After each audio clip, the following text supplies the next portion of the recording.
চলো তোমাদের সাথে শেয়ার করতে চলে এলাম এঁচোড় চিংড়ি। এই সময় তো সবাই এঁচোড় চিংড়ি খায়, আর কে কে খেতে ভালোবাসো সেটা বলো, আর যারা খাওনি তারা একবার হলেও এই রেসিপিটা ট্রাই করো। ভীষণ ভালো লাগবে এবং বারবার খেতে যাবে। তো এখানে আমি চিংড়ি মাছটাকে ভালো মতো পরিষ্কার করে তারপর একটুখানি লবণ এবং হলুদ দিয়ে ভালোভাবে ভেজে নিয়েছি। তারপর ওই তেলে কাঁঠালটা ভেজে নিচ্ছিলাম।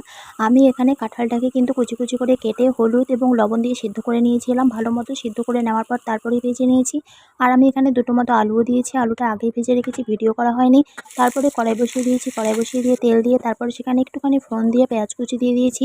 সেটাও একটুখানি লাল লাল করে ভেজে নেব। ভাজা হয়ে গেলে এখানে পেস্টটা দিয়ে দেবো। এখানে ছিল কাঁচা লঙ্কা, আদা এবং রসুনের পেস্ট।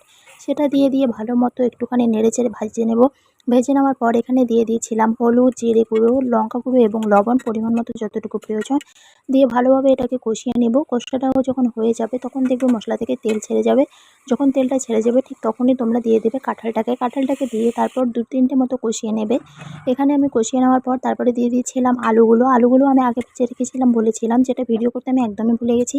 তারপর আলুটা দিয়ে আমি একটু একটু করে পানি দিচ্ছিলাম এবং কষিয়ে নিচ্ছিলাম।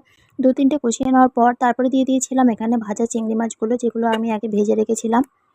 আর এই খাবারের টেস্টটা কিন্তু বাড়ায় একটা সিক্রেট মশলা, যেটা আমি আগে বানিয়ে রেখেছিলাম। এবং তারপরে আমি মাছটা দিয়ে 2-3টে মতো আবারও কষিয়ে নেওয়ার পর নামানোর আগে যখন রান্নাটা পুরোপুরি হয়ে যাবে তখন এই মশলাটা আমি দিয়ে দেবো। তোমরা যদি এই মশলাটা কীভাবে বানিয়েছি জানতে চাও তাহলে আমার বড় ভিডিওটা দেখো, চ্যানেলে দেওয়া